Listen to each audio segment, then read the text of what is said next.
News and current affairs. Top stories of the day. Business, sports, music, and entertainment. Dadalhin sa inyo ng mas pinaganda, mas pinalawak, mas pinalakas. Radyo Pilipinas. Radyo Pilipinas.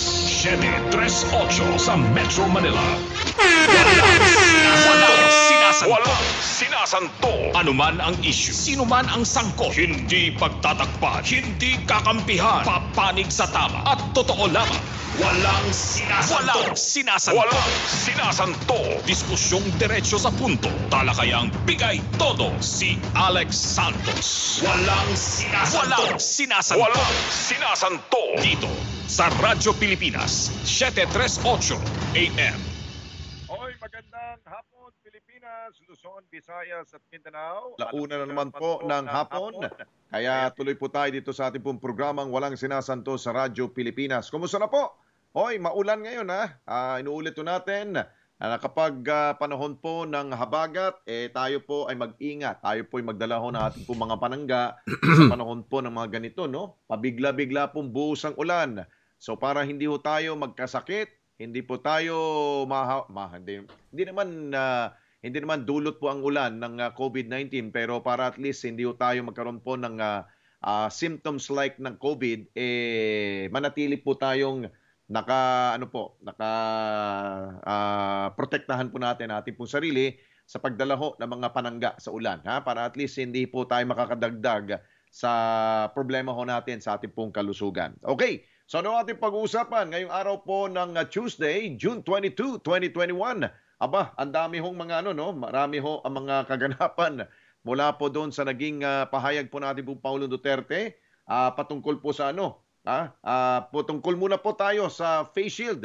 Sa face shield po, sabi ng ilan, ito na naman yung mga kritiko ho ng ating po Pangulong Duterte. Pabago-bago daw ho. Ang sabi nga nila fickle-minded daw ho ang ating pong Pangulong Duterte, pabago-bago daw ho ng kanya pong polisiya at yung desisyon po niya. Hindi ho.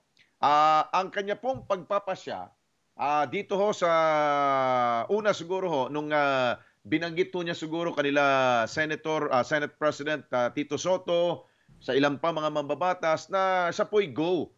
Na pwede na ho na hindi na ho mandatory at pwede na lamang po gamitin ang face shield sa mga indoor places dahil nga bumababa na ho ang kaso ho natin. Pero, dahil po sa mga recommendation po ng mga health experts, hindi naman lang ho Pangulong Duterte po nagpapasya ho dito. Meron po tayo mga panel of experts po dito. Pag sinabi ho ng mga eksperto, na naman siya po nakikinig naman po, ang sabi ho, Mr. President, mukhang delikado ho tayo kapag bigyan ho natin ng pagkakataon na luwagan po natin ang ating pong pagbabantay, ang ating pong proteksyon. Tama nga.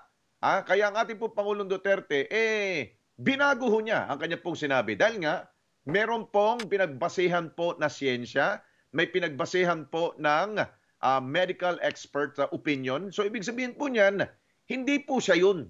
Hindi po siya nagano. Kung saan lang ho masusunod, kung personal ho niyang susundin, para sa kanya ho, kesyo, bahala kayo sa buhay ninyo kung gusto niyong magkaroon ng sakit. Pero sabi ko nga sa akin pong opinion, kung tayo po ay nasanay na ho tayo magsuot ng face shield, bakit niyo ba tatanggalin? Kung yan naman po ay makakatulong para sa inyo na mabibigyan po kayo ng dagdag proteksyon. Bakunado ka na, sumuot ka pa ng face mask, may face shield ka pa, lintik na lang siguro pong COVID-19 kung gagawa pa siya ng paraan para kayo po ay hawaan niya.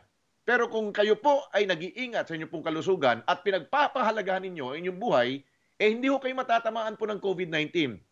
Pero kung isip ninyo, pabago-bago ho ng pulisiya ang ating pong Pangulo, bahala kayo sa buhay ninyo.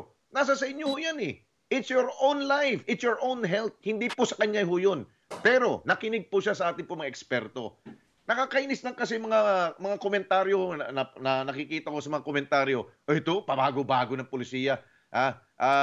Meron pa nagsasabi na ang ibang mga bansa daw ho ay pinag-uusapan yung paano daw buksan ang ekonomiya. Ganun naman ho tayo problema ho natin, hindi pa tayo totally po protektado. Wag niyo sisihin po Pangulo ho dito. Kayo talaga, kung makahanap lang ho kayo ng butas, ganun-ganun na lamang ito, pakinggan ho ninyo, ang naging pong mensahe po ng Pangulo patungkol po dito sa face shield nito. Constraint really to go back to the old practice. because of this danger posed by the D variant. Kung wala lang sana yan, especially I said with the narratives that goes with it in the international news and even dito sa locally, it's scary. Yun. So, I cannot afford to place the nation, the national interest of the Republic by just, sometimes adopting this and being lenient to this. I said, I know that it is a very tedious, if you may, but it is really to prevent a disaster of our nation. Yun. Malinaw po. Ha? Kung wala ho yung Delta variant na yan, yung galing pong India na COVID-19 variant, sa ngayon siguro po, mukhang mabilis pa sa alas 4 po ang magiging pasya ho ng Pangulong Duterte. Pero kita ho ninyo, tumataas po ang bilang. Hindi lamang po sa ating bansa, kundi sa ibang bansa ho. Kapag yan po'y lumusot sa ating pong Delta variant na yan, naku po, Houston, we have a problem. Kaya nga po, sabi nga ho ng mga eksperto, ang ating pong face shield nakatadagdag talaga ho yan ng proteksyon. Kita ho ninyo sa sinabi ho ng mga eksperto. Combined use of face mask and face shield provides 99% protection. O kita ninyo? Kung face mask lamang, 85%. Ito po yung pag-aaral Ito pong source na ito ay galing po sa Lancet. Ito po yung isa po sa mga pinagkukuha ho ng mga opinion ng mga eksperto ho. Hindi po ito gawa-gawa lamang ho ng ating pong pamahalaan. Pati na rin po lang lahat po natin ng mga medical experts. Dito po rin sila kumukuha ng kanila po mga research. Kung solo lamang pong face mask, 85% ang inyo po matatanggap pong proteksyon. Kung physical distancing lamang, 82%. Kung face shield lamang, 78%. Pero pag kinumbine ho ninyo yan, kung gusto ninyo tayo po ay maligtas po sa anumang pagkahawa dito po sa COVID-19, doon na ho tayo sa mas matindi. 99%, almost 100%, kung ipagsama ho ninyo ang face mask, face shield, physical distancing. At syempre, yung siguro pag-iingat na rin po natin, especially po pag tinaas natin ang ating pong immune system. Kailangan kompletong tulog ho natin. Meron kasi pag-aaral, kapag kulang ka daw sa tulog, ako po, medyo alanganin ka kapag kayo po'y tinamaan ng COVID-19. Mas madali ho kayong humina ang inyo po mga immune system ho dyan. So, kailangan po, dagdagan pa rin po natin ating po mga pag-iingat. Isa pa ho sa sinasabi pong study ho dito. Ito galing po kanila Dr. Antonio Dance at Professor Maya Herrera. Ito sabi local study po to indicate 93% protection from face mask plus face shield up to 99% kung idadagdag pa ho ang physical distancing. So ibig sabihin, hindi lamang po to galing po sa abroad ng pag-aaral, kundi ito po ay meron pong mga pag-aaral locally. Lahat po sa atin po mga medical experts ho dito. Kita nyo naman po yung datos na yan. So nasa sa atin ho yan. Huwag nyo pong sisihin si Pangulong Duterte kung nagbago ho siya ng kanya pong pag-iisip.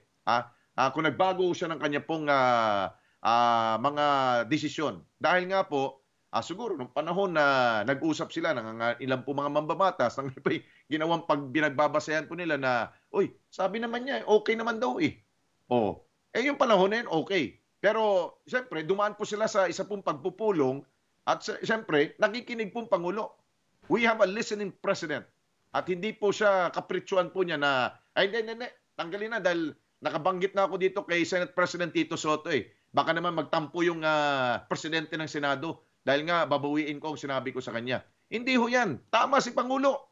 Baguhin niyo po, Mr. President. It's for our protection. Protection po to ng ating taong bayan. Pero kung kapritsyo lamang ho yan ni Senate President Tito Soto, bahala siya sa buhay niya. Kung gusto niya wag siya magsuot ng kanyang face shield, okay lang po. Hindi naman po natin siya mapipigilan po. Kung gusto ho ninyo, wala kayong face shield, go. Okay lang po yan. Wala naman pipigil sa inyo. Pero kapag kayo po'y tinamaan, cargo ho kayo ng gobyerno. Kayo po'y aalagaan po ng gobyerno. Liability kayo ng gobyerno. Yan ang tandaan ninyo. Na gusto natin, matigil na. Wala humahawaan. Pero kung kayo po'y magpabaya, at wala ho kayong gagawin pong dagdag na proteksyon sa buhay ninyo, hay nako, hindi matatapos ang problema natin sa COVID-19. Okay, move on tayo. Ito naman tungkol po sa face-to-face. Ito, malino naman po ito, no, para sa proteksyon natin mga kabataan.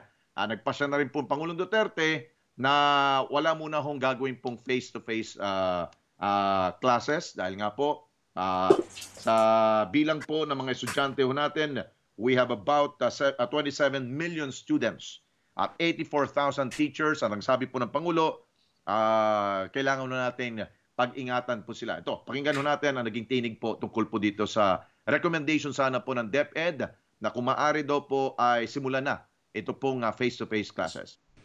Ang sa ma'am, sa dito sa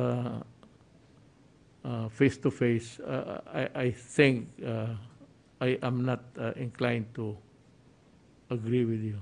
I'm sorry, but mahirap.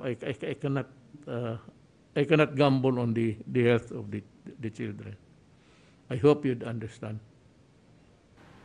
Yun po ang naging tugon ni Pangulong Duterte kay Secretary Leonor Briones. Dahil nga po meron silang recommendation na kung maaari gawin na po ang face-to-face. Pero sabi nga po, mabutit sumuporta naman po ang DepEd dito and they're withdrawing yung kanilang pong request for a face-to-face classes. Mabuti naman po yun. Dahil nga po, ang tandaan natin, ang ating po mga estudyante, mga kabataan ay isa po sa mga vulnerables. Kung sila pong tatamaan, abay, marami po silang hahawaan rin po. Lalo-lalo po sa ating pong sa household po. Okay? So, yan po. So, pwede mangyari lamang po yan. Kausap ko po si Senator Sherwin Gatchalian. Siya rin po amenable dito sa naging pasya po ng Pangulong Duterte dahil nga po hindi po natin pwede ilagay ang kapakanan ng ating pong mga estudyante sa bingit ng alanganin. Mas maigi, protektahan po natin din sa. So, let's wait. Things get better and let's wait the numbers of cases decreases para at least wala tayong problema po dyan. Okay, next move tayo. Next topic ko tayo. Tungkol naman po sa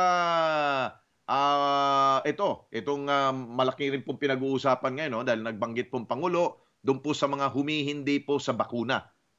Sa mga bakuna. Ito pong kanya pong tinig po. Pakinggan natin. Itong gago na ayaw magpabakuna.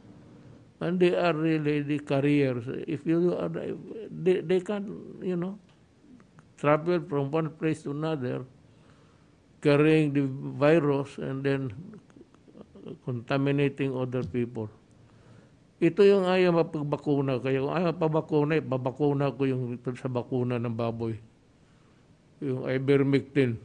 Yun ang ibakuna ko sa kanila. Tigas ng ulo Kaya pag don't get me wrong. There is a crisis being faced in this country. There is a national emergency. Kung ayaw mo magpabakuna, ipa-aresto kita. Yun. At ang bakuna galing tusok ko sa puwit mo. Yan po naging siguro na napika na rin ang ating po Pangulong Duterte dahil marami pa rin po ang humihindi sa pagbabakuna. Bagamat wala naman po tayong mandatory na magpabakuna, it's on your decision po yan. Meron ko kayong pagpapasya ho dyan kung kayo po'y magpabakuna. Pero gusto ng Pangulo na nandyan na hong bakuna.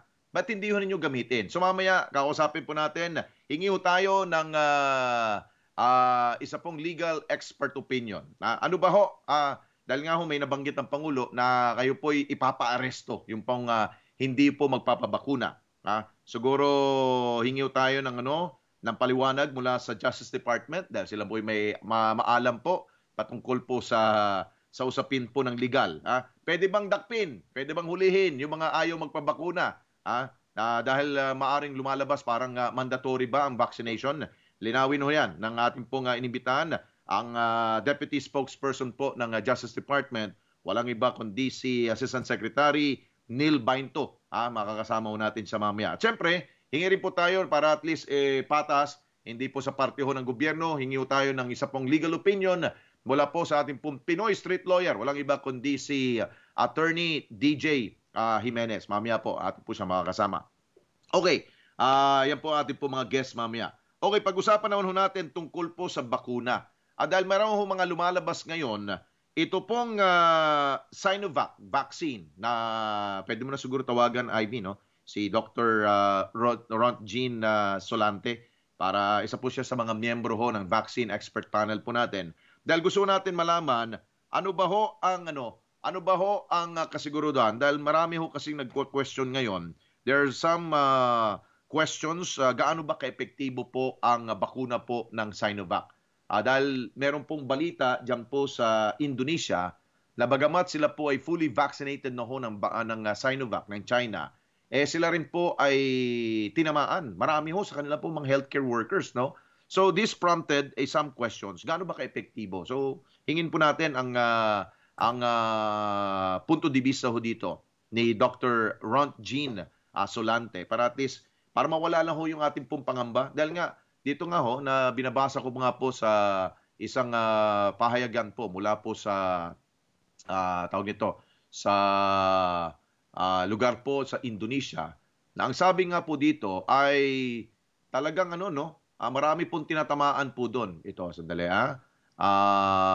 based on their findings, more than 350 Indonesian healthcare workers vaccinated with China's Sinovac vaccine got COVID-19. And dozens or siguro mga 12 are hospitalized, raising questions about the vaccine's efficacy on variants. So mamaya, hingin po natin ang kanya pong medical opinion ho dito, yung kanya pong expertise patungkol po sa bakuna. Para at least mawala yung agam-agam mamaya, baka ito po yung magdagdag pa sa takot ng ilan po natin mga kababayan kung ano po yung pipiliin po nilang bakuna. Pero marami naman nagsasabi, ang FDA naman, Food and Drug Administration, sinasabi nila, effective pa rin po ang mga bakunang yan. Ang una naman sinasabi na hindi naman kasiguruduhan naman po ang bakuna, talagang hindi ka tatamaan. Wala hong sinasabing ganon.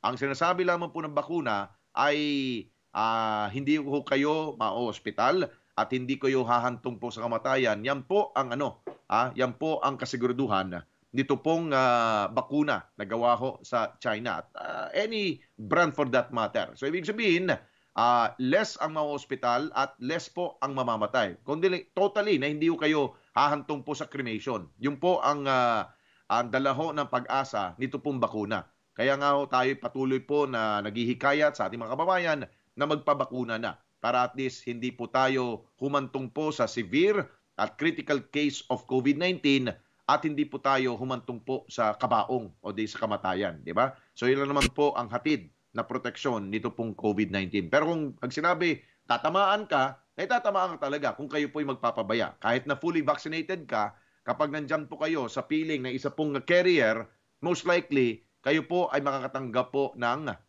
COVID-19 virus. At hindi po yan mawawala. Yun nga lang, maaring ang tama sa inyo, magiging less na ho. Siguro mamaya po, let our medical expert po explain kung ano po ang kabutihan po ng bakuna sa ating pong katawan kapag meron po tayo sa paligid natin na meron po mga carrier po ng bakuna. Okay, bago natin simulan po ang ating pong talakayan, dahil linatayo natin si Dr. Jean Solante dahil gusto natin siya makita live, no?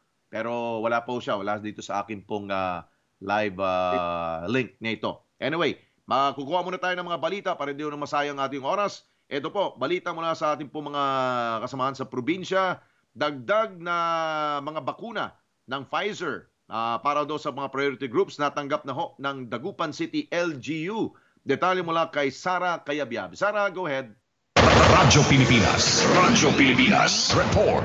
Natanggap na ng lungsod ng Dagupan ang karagdagang supply ng bakuna laban sa coronavirus disease. Kabuang 175 vials katumbas ng 1,170 doses ng Pfizer vaccine ang tumating sa lungsod na nakalaan para sa priority groups. Agad na dinala ang mga bakuna sa Region 1 Medical Center na mayroong ultra-cold freezer na angkop para sa Pfizer vaccine.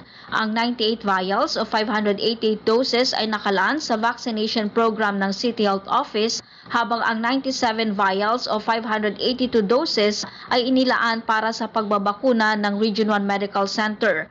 Ayon kay Mayor Mark Brian Lim, mayroon ng kasunduan sa pagitan ng LGU at R1MC para sa long-term storage ng Pfizer vaccines na gagamitin sa vaccination rollout ng city government sa halip na bumili pang LGU ng sarili nitong ultra-cold freezer. Manala po, Dagupan City, Sara Cayabyab, Radyo Pilipinas. Okay, maraming salamat sa iyo, Sara Cayabyab. O, nandiyan na ba si Dr. Ron Jean Solante? IV, o tuloy tayo sa mga balita mula sa mga probinsya. Okay, sige, sunod natin. Mula naman po sa Southern Tagalog Region. Ito, sandali isa pa. O, yan, sige, isa pa. Mula naman po sa Quezon Province, mahigit 5,800 OFWs na tulungan daw ho ng OWA na makauwi sa kanilang pong lugar. Dulot po ng pandemya. Detalye mula kay Mara Pepaño. Mara, go! Radyo Pilipinas Report. Natulungan ng OWA na makauwi sa kanilang bayan ang mahigit 5,800 na OFWs na taga-lalawigan ng Quezon simula nang magkaroon ng pandemya noong 2020 hanggang sa kasalukuyan. Sa panayam ng Radyo Pilipinas Lucena kay Miss Marita Ablis, Family Welfare Officer ng OWA Quezon, sinabi niyang bahagi ito ng repatriation program ng ahensya. Paliwanag niya, pagkalapag ng OFW sa airport ay may sumusundo sa kanilang sasakyan na magdadala sa kanila sa quarantine facility na inilaan ng OWA, at matapos ang 7 araw na kwarantina ay saka sila isa sa ilalim sa RT-PCR test. Sakaling magpositibo sa virus ang isang OFW ay kailangan niyang tapusin ang isolation, samantalang kung nagnegatibo ay papayagan na siyang makauwi. Maaaring sunduin ng kaanak ang mga OFW mula sa isolation facility, pero mayroon din aniyang libreng sakay ang OWA mula sa isolation facility patungo sa PITX at mula sa PITX papunta sa lalawigan o bayan ng OFWs. Sa PITX aniya, pinagsasama-sama ang mga uuwi sa magkakaparehong lalawigan. Mula sa lungsod ng Lucena, Mara Pepaño, Radyo Pilipinas. Okay, maraming salamat sa iyo, Mara Pepaño, mula po dyan sa Quezon Province. Okay, sa puntong ito ay nasa linya ngayon po si Dr. Ron Jean Solante, isa po sa mga miyembro natin ng vaccine panel experts natin po makakausap po ngayon. Dr. Solante, sir, magandang hapon po, sir. Si Alex Santos po. Hi, good afternoon. Good afternoon, sir. Alex Santos po, sir. Kumusta po? Hi, Alex. Good afternoon. Opo. Doc, with this, ito po yung mga nangyari po sa Indonesia, no? Parang hindi naman tayo kalayuan po sa Indonesia. Parang we are in the same race po. Asian country po yan. This has prompted some questions po, Doc. Gaano ba ka-epektibo po ang Sinovac vaccine versus dito po sa mga variants pong nag-uusbunga, lalo po itong Delta? Mukhang kinakatakutan po itong Delta variant, sir. Oo. Unahin natin ang Indonesia, no? Kasi yung report nila mga healthcare workers na nabakunahan, na nagkasakit pa rin, pero walang nag-develop ng severe, no? Na-hospitalized lang, pero hindi naman severe at saka critical. Opo. Napaka-importanting benepisyo ng bakuna na yan, na palagi natin inuulit-ulit, na pag nagbabakuna ka, maski magka-mild symptoms, basta lang hindi ka ma-hospital. Now, on that note, yung sa mga variants, ang tingin ko dito, Alex, Opo. hindi pa ganun ka-significant ang epekto nitong mga variants of concern na maapektuhan ang effectiveness or efficacy ng mga bakuna. So, on that note, para lang makita natin, no, marami ng bansa nagbabakuna para lang at least mahabol nila na hindi maabutan ang pagdami ng mga variants of concern. Ayun. Parang pinipigilan po na mag-mutate pa ang virus, sir? Parang ganun po bang explanation po ninyo, Doc? Yes, tama. Napaka-importante na huwag nating isipin na ang hesitancy natin dahil sa variant of concern, ang isipin natin na lahat tayo mabakunahan para at least wala ng transmission at hindi mag-mutate ang virus dahil sa pagbakuna natin. Oho. So, ibig sabihin, with this existing po nating mga new variants, which is UK, yung Alpha, mahirap nang banggitin pala yung mga yung mga places, Alpha, Beta, Delta, Gamma, Theta, ibig sabihin, yung 5 na yan na variants po, Doc, wala nang ibang magkakaroon yan kung lahat po ay mababakuna na. Yes, no? Alex, tingnan natin itong mga experience ng ibang bansa. Israel, UK, US, no? Nandun ang UK variant, nandun din ang mga Indian variant, pero hindi naman sila naghinto sa pagbakuna. Bakuna pa rin sila kasi alam nila na the only way to stop this transmission is building immunity for the people. Yun. Pero ang tanong, sir, hindi po basis rin po ang brand. Wala pong kinalaman ho dito ang brand. Kahit na anong gawa ho ang bakuna, ito pong mga variants ito can easily, rin po, kaya ho nilang puksain po yun. Yes, Alex. Kasi itong mga bakuna, magkaiba man ang platform, pero isa lang ang antibody na binubuo nila, magkapareho lang, yung spike protein antibody.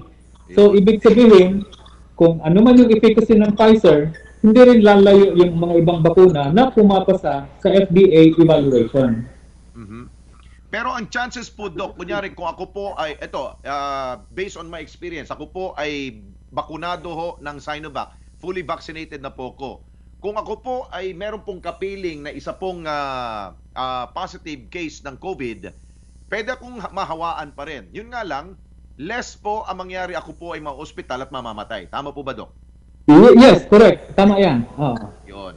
Pero kunyari, ibang brand, kunyari Pfizer, proven ang Pfizer parang mataas rin po ang efficacy po noon. Ganun rin po ba at ganun din po ba ang epekto nito sa katawan ng tao? Ganun din yan. Kasi ang sinabi ko kanina, yung antibody na na-produce nitong mga iba't ibang bakuna, medyo magkawig yan, no? So yung antibody na yan, it will block the virus from coming in at the same time. Instead of marami ang virus pumupunta, magre-replicate because meron ka ng antibody, hindi na niya maituloy yung pagdami. Kaya hindi ka na masyadong nakakahawa din. Ayun. Isang maganda na banggit po ninyo, Doc, yung sinasabi niyo na matitigil na ho ang pagdagdag pa ng mutation, no? So, medyo pag ganun po ang inyo pong statement, mukhang makakahinga na tayo ng maluwag, sir. Wala na ho tayo mga dagdag pa, mga variants pala, no? Oo, napaka-importante niyan. Kasi pag tumatagal ang mikrobyo sa community, doon sila nag-mutate. Yun. Oho. Okay. Ano pa ho mga findings ninyo tungkol po sa mga bakuna? Eventually po ba ay hahantong na ba ho tayo na hindi lamang po to for emergency use? Doc? Sa ngayon, kasi hindi pa tapos yung mga phase 3 clinical trial, hanggang emergency use authority lang muna tayo, no? So, hindi pa natin pinapayagan itong mga bakuna na maging commercial use. Okay. Bakit po, Doc? Ba't ganun po katagal po? Yung mga trials ngayon, nag-uumpisa na, more than 6 to 9 months na sila ngayon. So, hintayin na lang natin kung kailan sila matatapos.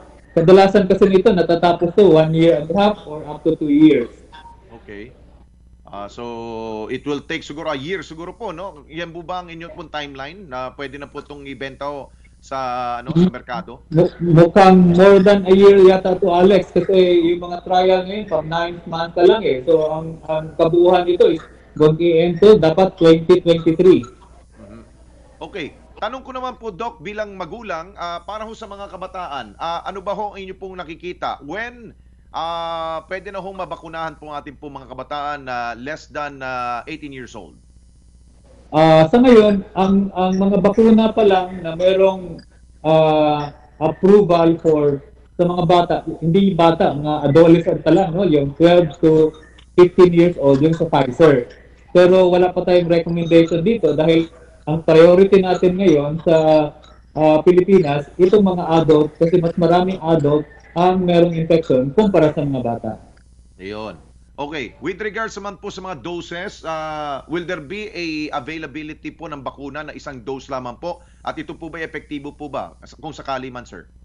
Oo, yung nag-iisang bakuna na isang dose lang, yung J&J, no? Yung Janssen, no? So, pareho din ang efficacy, mas isang dose kumpara doon sa 2 dose. So, maganda rin yan kasi isang dose lang, mataas na rin protection. Oo. At yung sa Gamaleya, mukhang may ginagawa rin po yata sila, no? Yung Sputnik, yung pinaka ano daw, 1 dose lang na Sputnik V. Tama po ba doon? Oo. Yes, meron din silang ganun na gagawin pa lang nila. Ang tawag nila Sputnik Light to yata yung Doc, no? Okay. Siguro panghuli po, ang inyo pong siguro panawagan bilang mga vaccine expert panel po, kayo po miyembro dito, doon po sa panawagan ng Pangulong Duterte na kung ayaw mo magpabakuna, ipapa-aresto ko kayo. Ano po ang inyong hikayat po sa mga kababayan, sir? Go ahead, sir. Oo. So, ganun kaseryoso ang presidente natin na dapat lahat tayo magpabakuna, no? So, naintindihan natin yung pakay niya. Kasi ang taas pa rin ang hesitancy, maraming ayaw pa rin magpabakuna, pag ganun kasi ang mangyari, baka matagal pa tayo maging normal nito, no? Babalik sa normal. Kaya mahirap naman yung ganun na talagang umabot pa tayo doon sa punto na ipapakulong tayo ng presidente para lang magpabakuna. So, kaya na natin nitong mga kababayan na sana magpabakuna na tayo. By the way, Doc, yahabol ko na lang isa pong tanong ko po. Kunyari, fully vaccinated na po ko for more than 3 months na siguro po, or 2 months pala, sorry. Kailan ho ba ang pagpapaturo ko ng booster vaccine? Kailan po ba? Okay. Alex, wala pa tayong recommendation sa booster na bakuna, no? Sa ngayon, tama na muna yung 2 dose na nakuha mo at maghintay na lang tayo kung anong other recommendation sa booster. Pero sa ngayon, hindi pa natin na-recommend ang pagkuha ng booster na dose na bakuna. So, ibig sabihin, mapoprotektan po ko for how many months po yan? Matagal po. Sa ngayon, ang pinaka-data natin, yung 6 to 9 months ang protection, no? Nakikita natin sa ibang bakuna, kagaya ng Pfizer at Astra, na more than 6 months na ang durability ng protection. So, more or less, ganun din ang nakikita natin sa ibang bakuna. Ayun. So, antay lang tayo. Ano ba yung ibig sabihin pag nag-booster shots po tayo, sir? Ang ibig sabihin yan, ang booster is magbibigay ka ng isang shot para lang ma-maintain yung protection mo dahil doon sa 2 shot na bumababa na yung protection mo. Yun. Okay. Pero mayroon talagang time na it will lessen yung protection po ba, sir, ng bakuna? Parang meron po expiration. Yes. Yes. At normal naman yan na pag after several months or even years, pwedeng bababa na yung antibody nyo tapos hindi na maganda ang protection. Kaya kagaya ng influenza, every year tayo napagpuna para lang ma-maintain ang protection natin. Okay. Dr. Solante, sir, maraming salamat po sa inyo po mga insights, explanation at yung medical expertise po nyo. Maraming salamat po, Doc. Thank you, Alex. Thank you po. Si Dr. Rod Jean Solante, isa po sa mga miyembro ho ng ating pang vaccine expert panel po ng Department of Science and Technology. Ayun. So, wala na tayong dapat ikatakot, wala na tayong dapat pong ipangamba dahil ang bakuna, kung ano pong inyo pong brand na naturok po sa inyo, ayos po yan. Ha? Hindi po tayo malalagay sa alanganin. Ha? Pero matatamaan pa rin po tayo ng COVID. Yun nga lang, maganda nga yung sabi nga niya, no? Wala na hong mutation na mangyari dahil kapag meron na ho kayong proteksyon sa inyo pong katawan, bakunado na ho kayo, ano man pumasok po na mikrobyo or virus po dyan sa inyong katawan, hindi na ho yan gagawa pa ng panibago pong variant. Dito po nung magtitigil, ito pong 5. Meron tayong alpha, beta, delta, gamma, theta. So wala na hong magbabago pong anyo ng bakuna. Okay, bago po tayo mag-break, sunod na natin tong report mula po sa Zamboanga. Pinakahuli ho nating report mula po sa Zamboanga. Ito tungkol po sa meron na naman bagong kaso ng COVID na naitala dyan sa Zamboanga City. Detal mula kay Shirley Espino. Shirley, go! Radyo Pilipinas, report. Umabot sa 22 ang bagong kaso ng coronavirus disease 2019 o COVID-19 na naitala sa lungsod ng Zamboanga. Ayon kay City Health Officer Dr. Dulce Mirabite, pumalo na sa 11,326 ang confirmed cases sa Zamboanga matapos makapagtala ng dagdag na 22 bagong kaso kahapon. Aniya bahagyang bumaba ang aktibong kaso sa ngayon sa Zamboanga sa 699.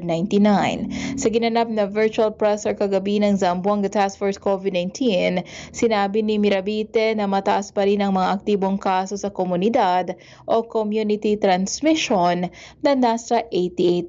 President. Desde Ciudad de Zamboanga, Shirley Espino, reporta para na Radyo Pilipinas. Buenos dias. Muchas gracias kay Shirley Espino mula po dyan sa Zamboanga City. Okay, magbabalik po tayo sa oras na 1:34 na po ng hapon. This time check is brought to you by San Miguel Pale Pilsen. Sarap ng urig, sarap ng totoo. Panatilihing masaya ang paglilibang. Ang paglalaro sa kasino ay para sa may edad 21 pataas lamang. Magtakda ng oras at limitahan ang gastos sa paglalaro. Huwag magsugal kung nalulungkot. Huwag hayaang makasira ng buhay at pamilya. Para sa impormasyon ukol sa responsible gaming, tumawag lamang sa hotline 521-0957 o bisitahin ang www.pagcor.ph/regulatory.php. Isang mensahe mula sa Pagcor. Keep it fun. Game responsibly. Sakrang ka na naman nakaupo, Paps. Kalma ka na. Nag-angkas ka pa ng bigas. Kalma ka na. Sa grocery ka lang nagmotor, pero ang nauwi mo, sunog na itlog. Kalma ka na.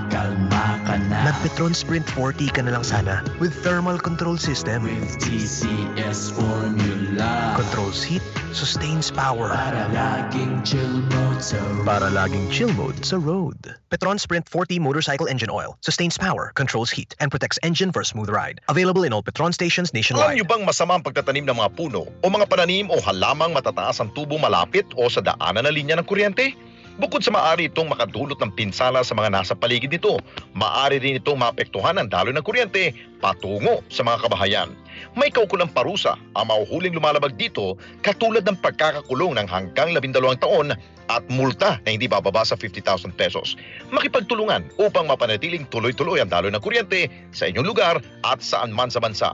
Isang paalala mula sa NGCP. Mahahalagang issue, maiinit na balita at talakayan. Alamin sa mas pinaganda, mas pinalawak, mas pinalakas. Radyo Pilipinas, 738 sa Metro Manila. Alex Santos sa Walang Sinasanto sa Radyo Pilipinas, 738 AM. Okay, nagbabalik pong Walang Sinasanto. Dito pa rin po yan sa Radyo Pilipinas sa oras na 1:00. Uy, sandali, yung audio ko. Mula po dito. Nawala kanina pa ba itong wala akong audio? Naku po. Ano na po? 1:36 na po ng hapon. Sorry po nawala ako ng audio.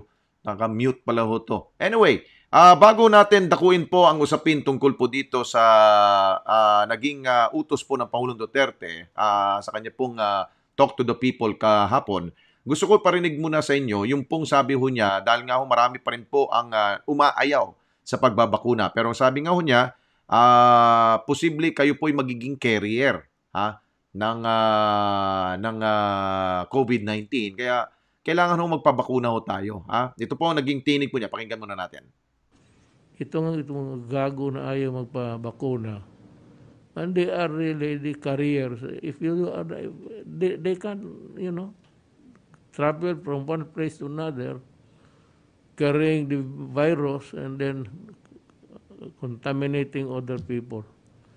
Ito yung ayaw mapagbakuna. Kaya kung ayaw pabakuna, babakuna ko yung sa bakuna ng baboy. Yung ivermectin. Yun ang ibakuna ko sa kanila. Tigas ng ulo eh. Kaya don't get me wrong. There is a crisis being faced in this country. There is a national emergency. Kung ayaw mo magpabakuna, ipa-aresto kita. At ang bakuna galing tusok ko sa puwit mo. Yan po ang naging pahayag po ng Pangulong Duterte kagabi po. Kaya hingi po tayo ng tugon mula po sa Department of Justice. Kaya inimbitan po natin ang kanila pong Deputy Spokesperson, walang iba kundi si Assistant Secretary Neil Bainto. Asek Bainto, good afternoon sir, si Alex Santos po. Ay, magandang hapon Alex, magandang hapon din sa lahat ng taga-baybay natin. Opo, ano ho bang naging tugon ho dito ng ating pong kalihim ng Justice Department with regards po sa naging pronouncement po ng Pangulo? Marami kasi mga kababayan sa atin parang naguguluhan ano ba ang utos ba? Mandatory po bang vaccination or in your own free will po ba na tayo po'y magbabakuna lamang? At bakit may aresto na ho dito, Asek? You know, Alex, tulad nga ng sinabi ni Secretary Guevara, today actually, he said na he believes that the President just used strong words to drive home the need to get vaccinated, no? Kumbaga para maabot na nga yung tinatawag nating herd immunity. Siguro the President just wants to show kung gaano kaseryoso tong sitwasyon natin and nafe-feel mo yan sa tono niya. Actually, you heard him last night, sinabi nga niya na he is exasperated by those few Filipinos na matitigas yung ulo. So, sa totoo, actually, we should take this as an expression of the genuine concern ng Presidente na gusto niya maging ligtas lahat ng Pilipino. And as to your other question, Alex, kung mandatory ba itong pagbabakuna natin, as a lawyer, alam din ng Presidente na that not getting vaccinated is a legal choice, no? There is no law as of yet that compels vaccination against COVID-19, much less na may batas that criminalizes yung pagtanggi sa COVID vaccine. And I think alam niya ng Presidente, as you may have heard him last night, binanggit nga niya na he will think it over very hard legally. So he is aware of this na wala pang batas para So, posible kapag marami talaga ho ang tumanggi at humindi sa pagbabakuna, pwede ho bang ang ating pong pamalaan mag-impose ng batas? Ano ito? Dadaanin po ba? Ano po? I-refresh nyo kami in our legal minds po, Attorney Asek. Ito po ba idadaan po ba sa Kongreso or gagawa ho ba ng batas para at least maging mandatory na? Parang ganon.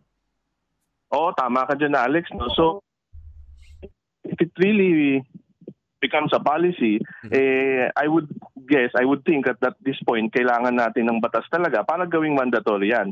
Kasi nga at this point, wala talagang batas that imposes mandatory vaccination against COVID-19. So kailangan yung dumaan sa Kongreso, sa Senado. Daanan yung natural course of creation of a law, Alex. Yun. Pero for the meantime, itong ginawang mensahe po ng Pangulo, hindi naman po tayo, walang hulihan ngayon, no? Walang hulihan. At hindi gagawin po ito ng ating po mga law enforcers. Yes, I believe that to be the case, Alex, no? I think yung mga sinabi ng Presidente, kumbaga, these are siguro figures of speech, so to speak, no? To highlight the seriousness ng situation. And I think, ganun lang yon. So, kumbaga, pahayag lang niya na it's probably a call or panawagan sa mga tao na magpabakuna na tayong lahat. Ganun lang siguro yun, Alex. So, sa punto ho ng ng inyo pong kagawaran na wala namang pong madadakip at walang makukulong ho dito, no? Yes, I believe that to be the case, Alex. Dahil marami kasing mga comments ngayon sa social media na parang, bakit mo kuhulihin? Ayaw ko nga magpabakuna eh. Parang ganon. So, hindi po hantong po kayo sa sa kulungan, pang ganon. Oo, Alex. At this point, walang ganun, Alex. Yes. Okay, pero tuloy pa rin po ba ang may iba ho tayo, Asek, with regards po dun sa sa not wearing proper tawag ito, proper use of our face mask at yung face shield. Meron kayong mga guidelines po na inilatag ho dyan sa Department of Justice and the PNP. Tama po ba, Asek? Yes, Alex, no, na naglabas ng joint memorandum circular ang DOJ, DILG and PNP para lang magkaroon ng uniform guidelines sa implementation nitong minimum public health standards, no. So tuloy po 'yan yung mga pagsusuot natin ng face mask, face shield, saka social distancing. So tuloy po ang pag-i-enforce niyan para rin po sa kaligtasan ng lahat ng Pilipino po. Lalo't ngayon po, Asek, mukhang hindi nagbigay ng go signal ang Pangulong Duterte na tanggalin ang face shield sa outdoor, no? So, both outdoor and indoors, kailangan pa rin tuparin at magsuot po tayo ng face shield. Oo, Alex, no, base kasi yan sa rekomendasyon ng ating mga health expert. Tsaka syempre, pinangangambahan nila yung mga bago nating variant. So, mabuti nang maingat. Kaya siguro tinuloy ang polisiya na yan. Okay, sige po. With that, Asek, thank you so much for your time at paglilinaw po dito po sa statement po ng Pangulong Duterte. Thank you, sir. Thank you. Si Asek Neil Bainto po, ang Deputy Spokesperson po ng Justice Department na ating pong nakasama ngayong pong araw po ng Tuesday. Thank you so much po. Okay, bukod po dyan, ito po yung naging explanation rin po ng Malacanang. Siguro magbe-break muna tayo. No? Sige, break muna tayo. 1:44 na po ng hapon.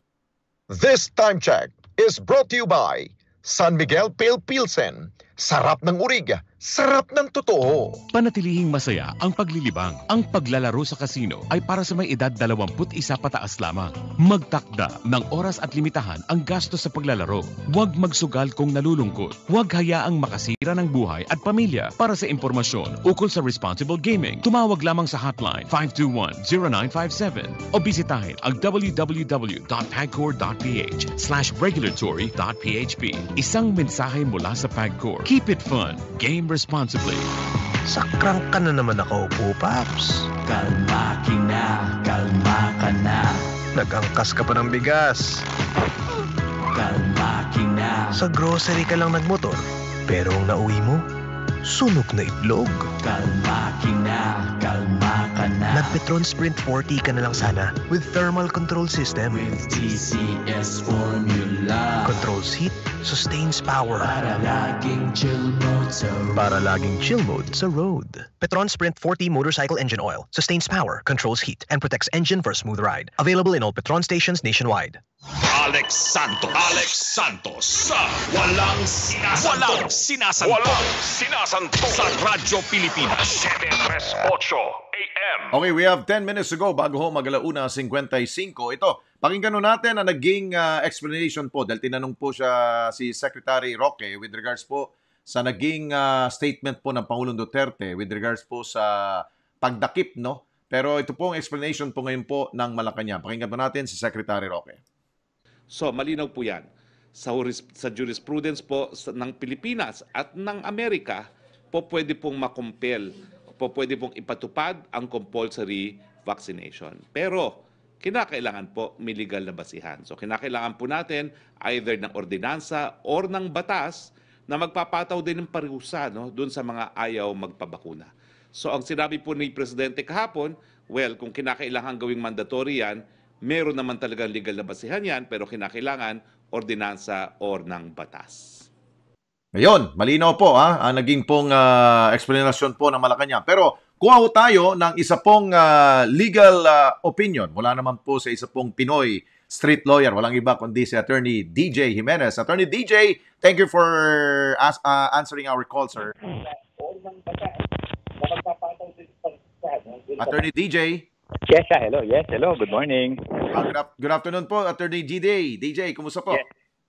Yes, good afternoon po. Opo.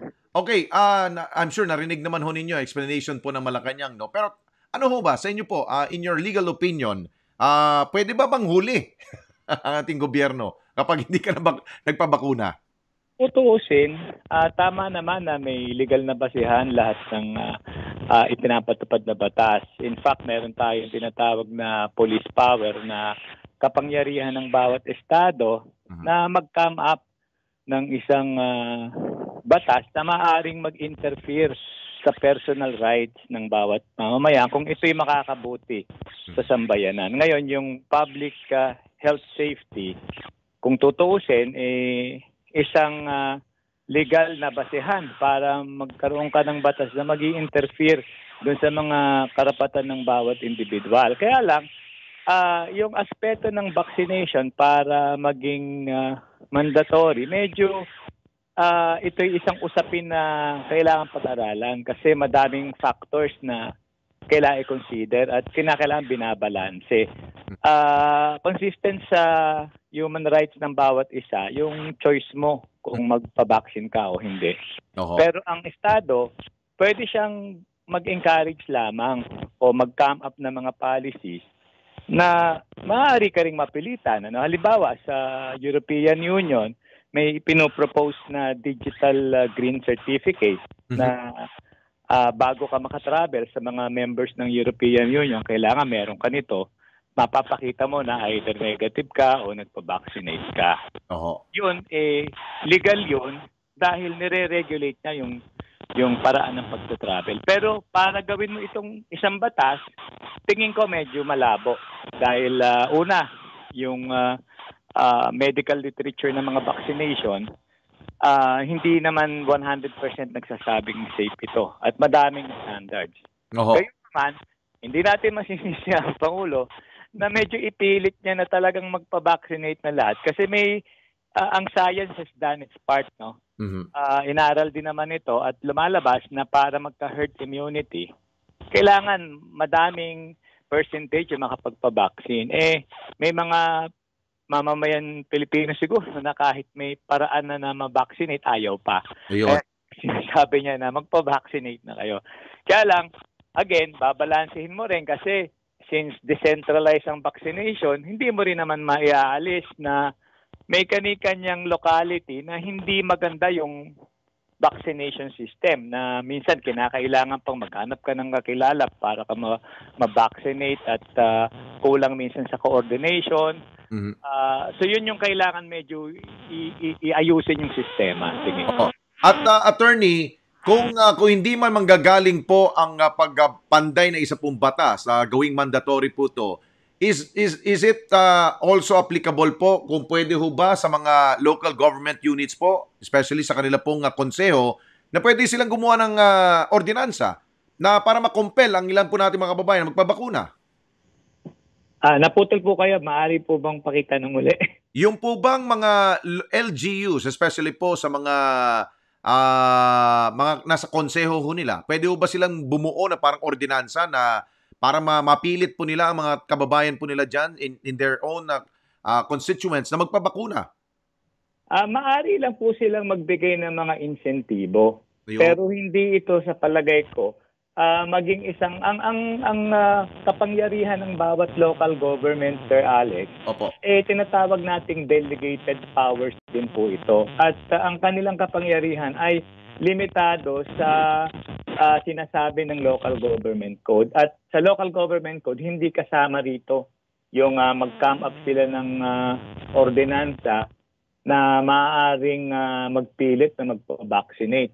So medyo tingin ko hindi uubra yon, pero pwede silang mag-come up ng mga incentives.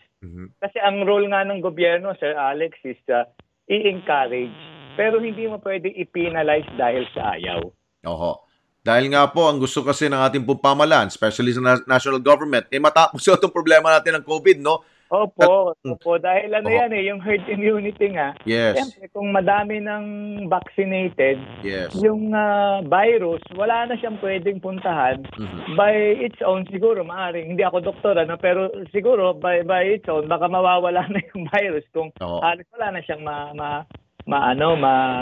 mapuntahan. Kaya importante talaga yung vaccination. Nakakalungkot lang na pagka nanood ka ng YouTube and everything else, may mga misinformation din tungkol dito. Kaya ang role ng gobyerno ay ipakita yung tamang dinudulot nito at i-encourage yung mamamayan natin na kung may oportunidad na pwede ka na magpa-vaccinate, magpa-vaccinate ka na. Lalo na doon sa mga taong lumalabas.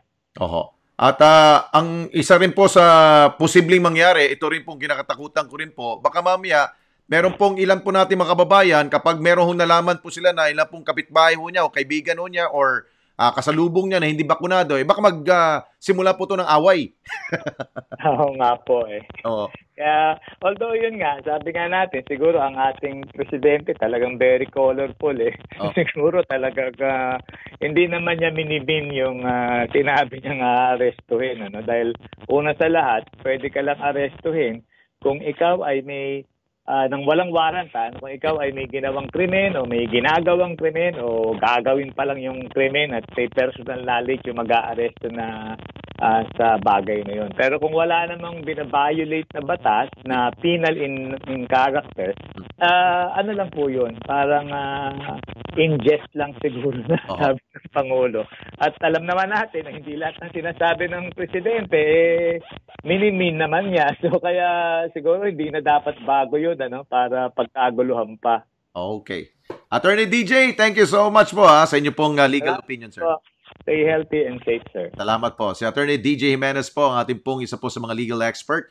At pwede nyo yung tunghayan sa kanyang pong Facebook page, ang Pinoy Street Lawyer, para at least makakuha tayo ng mga legal learnings patungkol po sa usaping legal. Okay, thank you so much po, Attorney DJ. 1:54 na po. Maraming salamat po sa ating pong mga nakatuwang, sina Sir Rolly Bumatayo, sina Michael Linus, at si Mika Go. Si Mika pala yung lagi kong kausap dito ngayon, no? At the same time, si Ivy Grace Rivera, ang ating pong executive producer. Oy, happy birthday nga pala sa akin pong kuya, si Kuya Alfredo Wiggy Santos Jr. Happy birthday, Tol, at kay Dr. Paul Dilig mula po dyan sa Davao City. Happy birthday sa inyong dalawa. At mag-ingat kayo dahil pareho kayong mga frontliners. Huwag kayong magpa-expose sa COVID-19 at kailangan pong protektahan ninyo ang inyong kalusugan dyan. Ha? Pareho kayong doc at ang utol ko kasi, si Wiggy, ay isa pong medical technologist. Siya po'y talagang nagsusuri po ng mga specimen po ng mga COVID-19 patients. Mag-ingat po kayo. Happy birthday rin po sa ilan po natin mga kababayan. See you tomorrow. Bye! We know you're always on the go. Pero ang mahuli sa balita is always a big no-no. Kaya Radyo Pilipinas is here to keep you updated. Ikaw umaatras sa sakit na marahas. Kailangan mong magpalakas para sila'y mailigtas. Buwis ang iyong buhay, handang matanggap pag ika'y mamatay. Asawa't anak na hindi masilayan, pamilya mong iiwang luhaan. Masdan nyo ang mundo. Matinding kalaban ng COVID. Ayokong makahawa. At mahawa. Pero kailangan ko na magtrabaho. Kaya di ako magiging pabaya. Di matigas ang aking ulo. Iingatan ko ang aking sarili para maingatan ang pamilya ko. Ito ang ambag ko. Ako. Ikaw. Lahat tayo. Sama-sama nating Mayaangat ang bayan. Basta't sama-sama tayo sa pag-ingat buhay. Para sa ating hanap buhay. Mask, hugas, iwas. Bumibirada sa mga usapin kapag kailangan na masusing himayin.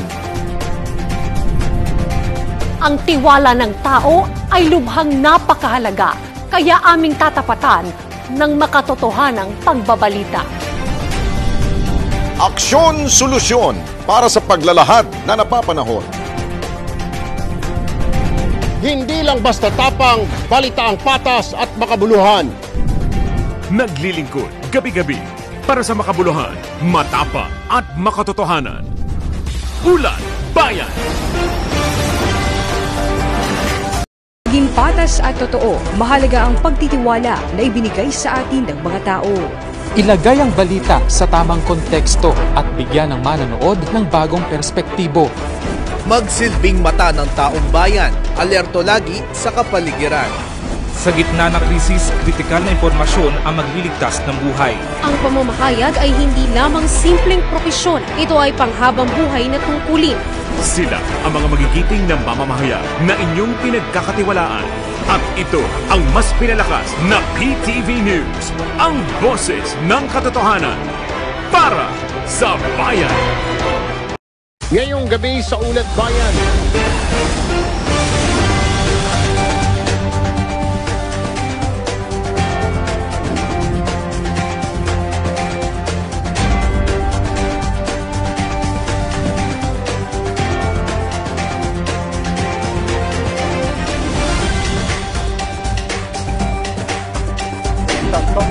Cyclone. Hindi ng health protocol. Ang cashless toll payment. Buong pwersa pong nakatutok ngayon, PTV.